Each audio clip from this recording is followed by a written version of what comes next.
चलते फिरते उठते बैठते जो 5 ज्ञानेंद्रियां हैं, मन उनको लेकर के भोगों की कल्पना करता रहता है। अगर ऐसा लग जाए, ऐसी मशीन लग जाए, ये दुकान बढ़ जाए, ये ऐसा हो जाए तो इसमें ज़्यादा संपत्ति आएगी, ज़्यादा संपत्ति आएगी, फिर इसकी फैक्ट्री खोल लेंगे, फिर ऐसा कर लेंगे, ये कल्पना। परसों हमने समोसा चटनी पाया था, अगर आज बने तो फिर बहुत स्वाद था, वैसे ही बनाओ। तृष्णा। अगर प्रभु की प्राप्ति की बात हो तो कहीं कोई भी किसी तरह की समस्या तुम्हें परास्त नहीं कर सकती। अगर आप शास्त्र सम्मत चलेंगे तो जितने लोकांतर के सुख हो आपके चरणों में लुटेंगे, जितनी सिद्धियां हो सब आपके सामने हाथ जोड़े खड़ी रहेंगी। ये भगवत मार्ग है, तुम्हें हमारी कसम है। हे शरणागतो, तुम्हें हमारी कसम है, हमारी इस बात पर विश्वास कर लो।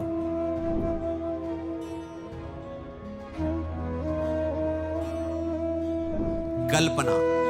प्रायः सबके हृदय में विषयों की कल्पना होती रहती है। चलते फिरते उठते बैठते जो 5 ज्ञानेंद्रियां हैं, मन उनको लेकर के भोगों की कल्पना करता रहता है। कभी रसेंद्री की कल्पना, कभी श्रवणेंद्री के भोग की कल्पना, कभी जनेंद्री के भोग की कल्पना, ऐसे वो कल्पना में घूमता रहता है। साधु कल्पना नष्ट करता है, वो कल्पना में नहीं घूमता, वो भावना में विचरता है। साधु और संसारी पुरुष में अंतर है, संसारी पुरुष कल्पना में विचरता है। अगर ऐसा लग जाए, ऐसी मशीन लग जाए, ये दुकान बढ़ जाए, ये ऐसा हो जाए तो इसमें ज़्यादा संपत्ति आएगी, ज़्यादा संपत्ति आएगी, फिर इसकी फैक्ट्री खोल लेंगे, फिर ऐसा कर लेंगे, ये कल्पना। ऐसा मकान बन जाए, यहाँ ऐसा ऐसा ऐसा, वो कल्पना में विचरता रहता है। साधु भावना में विचरता है, कल्पना में नहीं। कल्पना होती है मायाकृत सृष्टि की और भावना होती है शास्त्र सम्मानित जो सिद्धांत है उसके अनुसार आराध्य देव की। साधु भावोत्सवेन भजताम रस काम धेनु। साधु भावना करता है, कल्पना नहीं करता। साधु कल्पना को मिटा देता है। देखो, कभी कल्पना तो नहीं होती तुम्हारे हृदय में, भावना होती कि कल्पना। यदि कल्पना तो अभी हृदय संसारिक है, मिटाओ उस कल्पना को भावना के द्वारा। भावोत्सवेन भजताम। कभी ऐसा होगा क्या किसी लाडली लाल कृपा करके हमारे नेत्रों के सामने आएंगे और हमें पुकारेंगे और कहेंगे तू मेरा है, देख आज से मैं तुझे अपनी सेवा में रखूं। कभी ऐसा होगा? कभी श्री जी अपने गले की माला प्रसादी हमें दें, कभी श्री जी अपना पाया हुआ पान प्रसाद हमें दें। क्या कभी लाडली जी के गोरे चरणों को अपनी गोद में लेकर के धीरे धीरे उनमें भावर की रचना, क्या ऐसा सौभाग्य होगा? कभी ऐसा सौभाग्य होगा? मैं प्रीतम को प्यारी जी से मिलाने के लिए उत्साह युक्त करके जा रही हूँ सेवा सामग्री पास। क्या कभी ऐसा होगा? वृंदावन में हम प्रेम उन्मत्त होकर, शरीर की कोई शुद्ध नहीं, लाडली लाल के प्रेम में विवश होकर, क्या कभी ऐसा होगा? यह है भावना। जो आराध्य देव के प्रति प्रतिपल ऐसा चिंतन हो उसे कहते भावना में। और वही भावना सिद्ध हो जाती है तो क्या सब हट जाता है। वो देखता है यही कर रहा है, वैसे ही सब प्रतिपल सेवा में मगन है। साधु कल्पना मिटाता है। अब आपको देखना है इनमें से कि आप क्या हो। खुद अपने हृदय में देखो, तभी कहते श्रवणेंद्री को मजबूत करो। जब आप अपने हृदय को देखोगे कि सारे दोस्त तो हम में ही हैं तो अभिमान नहीं रह जाएगा। और अभिमान का गलित होना सारे सद्गुणों को प्रकाशित करना है। दैवी संपदा का बुलावा है, और अभिमान आ गया तो आई हुई दैवी संपदा भी अंतर ध्यान हो जाती है, और आसुरी संपदा आ जाती है। साधु एक ही चीज मिटाता है, चाह। अगर चाह बनी हुई कुछ भी प्रभु के सिवा तो ये साधुता का कलंक है। कोई भी चाह नहीं। चाह मिटी, चिंता मिटी, मनुआ बेपरवाह। जाही न चाही कबहु कछु न चाही, ये हमारी सिद्धि है। परमार्थ के पथिक की ये सिद्धि है, न चाही। और यहां गुरु न चाही, सिद्धांत न चाही, प्रभु न चाही, पर ये चाही। कैसे कैसे परमार्थ के पति को, चाहे कोई भी हो, शास्त्र प्रमाणित तुम्हारा हृदय होना चाहिए। नहीं तो बनाओ, आए हो परमार्थ मार्ग में। परमार्थ का पथिक चाह मिटाता है। चाह अगर कोई भी चाह प्रभु के सिवा है, परमार्थ के पथिक को आगे नहीं बढ़ने देगी। मान लीजिए बात, तृष्णा, भोगे हुए विषय को पुनः भोगने की इच्छा का नाम तृष्णा है। वो चाहे किसी भी इंद्रिय का विषय हो। परसों हमने समोसा चटनी पाया था, अगर आज बने तो भी बहुत स्वाद था, वैसे ही बनाओ। तृष्णा, सुने हुए, देखे हुए, सूंघे हुए स्पर्श सुख, रसेंद्रीय सुख, कोई भी भोगे हुए विषय को पुनः भोगने की इच्छा का नाम तृष्णा है। सुनो इसे, मनन करो इसे, उतारो। जब तुम्हारे अंदर मांग हो तो देखो तृष्णा की मांग तो नहीं है ये। कभी भी जीवन में कभी भी जो भोगे हो उसके संस्कार हैं, अनंत जन्मों के संस्कार हैं। उन्हीं को भस्म करने के लिए तो परमार्थ के पथिक बने हो। जो दुर्वासना मम सदा परिकर्षयन्ति, उसी को भस्म करने के लिए तो साधना कर रहे हो। और काहे की कभी भी ये तृप्त नहीं होती, चाहे जितना खा जाए कभी नहीं तृप्त होती। योग वासिष्ठ में बहुत इसका वर्णन है कि उपासक इस तृष्णा रूपी डाइन से बच जाए, ये कभी आघाती नहीं। भोगते रहो, भोगते रहो। एक ही भोग नहीं, जो भी भोग इंद्रियों के हैं उनको पुनः भोगने की इच्छा का नाम तृष्णा है। कलह, आपस में किसी भी तरह का बैर विरोध तभी होता है जब दूसरे से हमारी मांग होती है अनुकूलता की। ये कलह शब्द वहीं प्रकट होता है जब सामने वाले से मांग होती है अनुकूलता की, और जब हम अपने कर्तव्य का पालन करते हुए उसके अनुकूल के रहने की बात करेंगे तो कलह शब्द है ही नहीं। धर्म से हमारा क्या कर्तव्य सामने वाले के प्रति, इसका पालन करोगे, कभी कलह नहीं हो सकती। कलह तभी होती है जब सामने वाले से अपनी अनुकूलता की मांग होती है, तभी कलह प्रकट हो जाती है। चाहे वो कोई घर का हो, पड़ोसी हो, देश का हो, विदेशी हो, कोई भी हो, तभी कलह होगी जब सामने वाले से अपनी अनुकूलता की मांग होगी। यदि अपने धर्म से अपने कर्तव्य का पालन सामने वाले के प्रति करें तो कभी कलह नहीं हो सकता, कहीं भी कलह नहीं हो सकता। साधु कलह को नष्ट करता है, साधु कलह युक्त नहीं होता, कलह का नाश करता है। लक्ष्य क्या है? केवल रसेंद्री की तृप्ति के लिए, केवल पांच भौतिक शरीर के आराम सुख के लिए, ये मार्ग नहीं है। ये मार्ग तो इसी बात के मिटाने के लिए है, इसी बात के मिटाने के लिए। पर समझ कहां आती है? समझ है ही नहीं। अगर प्रभु की प्राप्ति की बात हो तो कहीं कोई भी किसी तरह की समस्या तुम्हें परास्त नहीं कर सकती। प्रभु सामने है ही नहीं, तुम्हारे लक्ष्य में ही नहीं है, तभी तुमको ये विषय अनुकूलता दिखाई देती है, तभी तुमको ये संसार सत्य लग रहा है। भूल मत करो, बहुत बड़ी भूल है। आशा भोगों की, जीने की, सुख की, मान की, प्रतिष्ठा की, साधु इसे नष्ट करता है, सजाता नहीं है। जब हमारी चाह ही नहीं है इस बात की, तो इसके विपरीत मुझे कुछ मिले तो दुख भी नहीं होगा, क्योंकि हमारी इसकी चाह ही नहीं थी। अगर है भी तो इसे मिटाना है। ये आशा हृदय में नहीं रहनी चाहिए, ना तो जीने की, ना तो किसी भोग सुख की, ना तो मान प्रतिष्ठा की। आशा ही परमम दुखम, नैराश्यम परमम सुखम। इस मार्ग का उपासक आशा को नष्ट करके नैराश्य में बदल देता है। उदासीनति रही गुसाई, कहां समझ में आता है? क्या सुना है? कहां उदासीनता जगत के प्रति है? नहीं, भक्ति के प्रति उदासीनता है, सिद्धांत के प्रति उदासीनता है। और जगत के भोग ये मित्र लगते हैं, ये प्यारे लगते हैं। आशा का नाश करो, तभी साधु बन सकते हो। जिस मार्ग में आप चल रहे हैं बार बार नहीं मिलता। और ये मार्ग ऐसा नहीं है कि आप आराम से मुस्कुराते हुए चले जाओ, नहीं, यहां बड़े बड़े चोर लगे हुए हैं, ठग लगे हुए हैं। फुसला के बहाने से आपको आपकी सारी की सारी अध्यात्म शक्ति को लूटने के लिए वो तैयार है।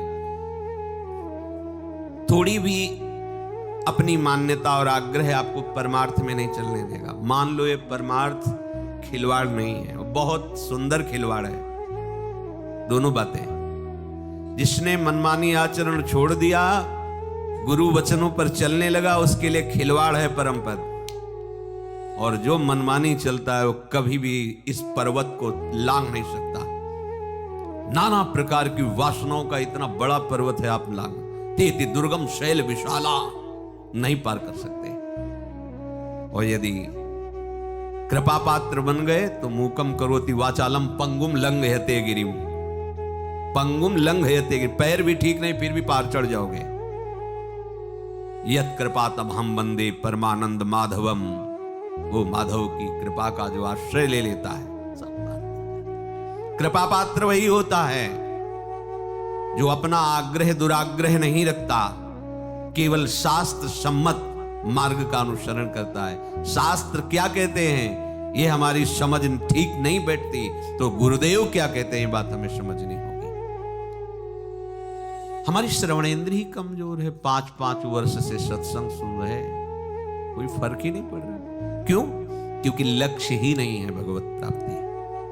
अगर भगवत प्राप्ति लक्ष्य है तो कभी कभी वही आराध्य देव गुरुदेव प्रतिकूलता का स्वांग रचते हैं, तो उस उपासक के हृदय का लक्ष्य जो है वो उसके हृदय में छा जाता है और निर्णय निकलता है कि अब मेरा अस्तित्व क्या है।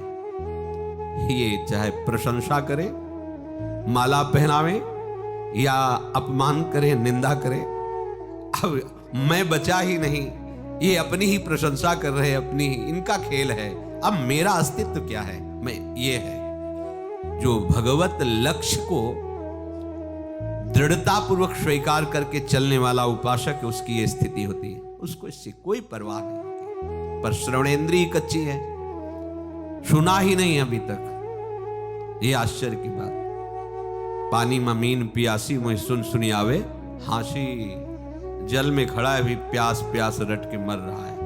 अरे थोड़ा ग्रीवा झुका, देख जल में खड़ा है। थोड़ा अहंकार नीचा कर, अहंकार मिटा, देख अमृत समुद्र वृंदावन धाम में बैठा हुआ है। अब कौन सा तुझे सुख चाहिए?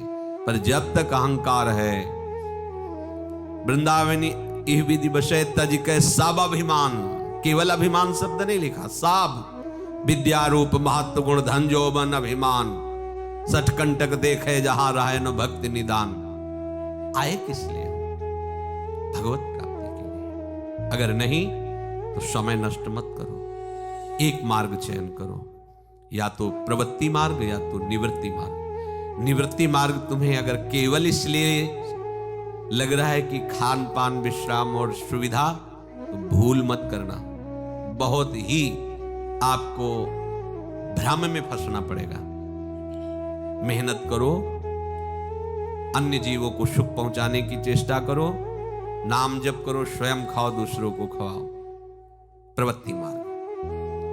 और घोर शासन युक्त रखकर अपनी इंद्रियों को अपने आराध्य देव के अनुकूल आचरण करते हुए पूरा जीवन व्यतीत कर दो, निवृत्ति मार्ग। बीच में मत रहो। सेवक जी उनको मजरेडो कहते हैं, मजरेडो, ऐसे न वैसे रहे मजरेडो।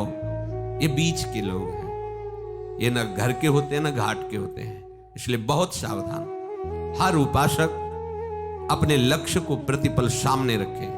जो लक्ष्य को सामने रखता है उसकी कोई शर्त नहीं होती, वो बिना शर्त का बिका हुआ होता है। ये जितने शर्त वाले हैं ये सब अपने मन में बिके हुए हैं, ये मन के अधीन है, ना गुरु के ना शास्त्र के।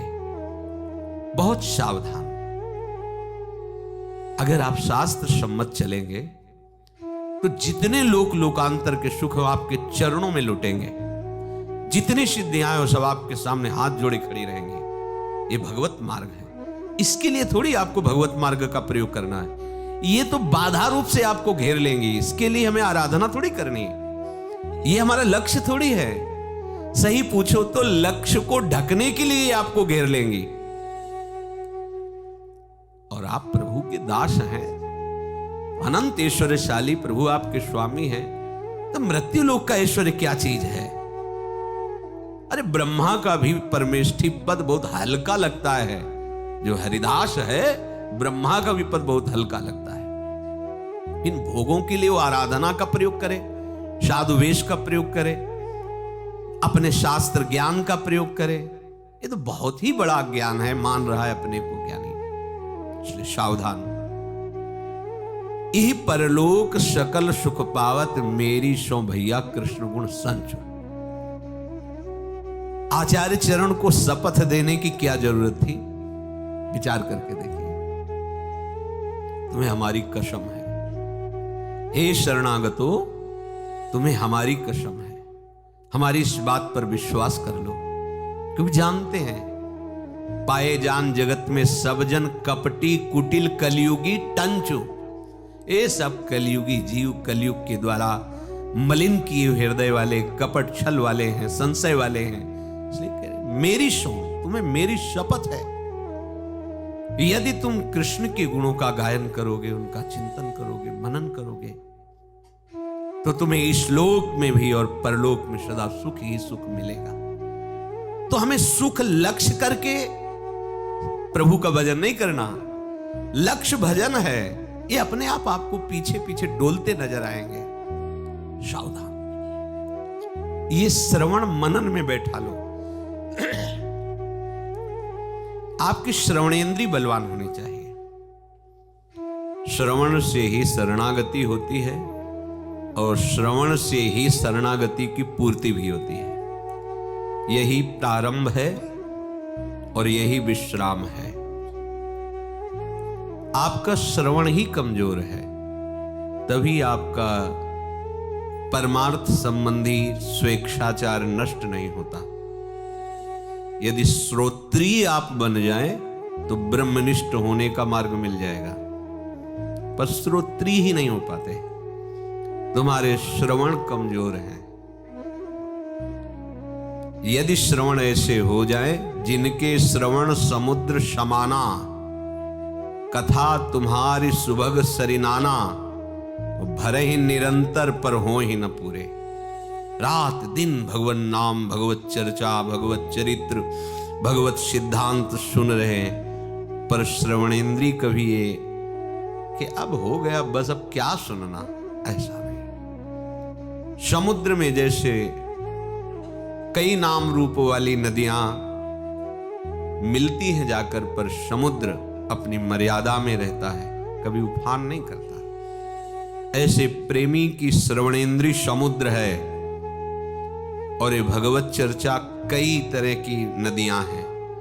कभी प्रभु की रूप माधुरी की चर्चा, कभी गुण माधुरी की, कभी लीला माधुरी की, कभी ऐश्वर्य की, कभी महामहिम प्रताप की चर्चा, कभी सिद्धांत की चर्चा। ये विविध प्रकार की नदियां श्रवणेंद्रिय रूपी समुद्र में जाती हैं, पर उपासक को ऐसा नहीं होता कि ये बात तो बहुत बार सुन लिया, अब क्या। वो उपासक ही नहीं। यदि आप सत्संग श्रवण करते हैं तो मुझे लगता है कि अपनी दिनचर्या से अलग कोई स्वाध्याय करने की जरूरत ही नहीं है। जैसे गाय खाती है घास और भूस, पर वो परिवर्तित करके महामहिम दुग्ध के रूप में तुम्हें देती है।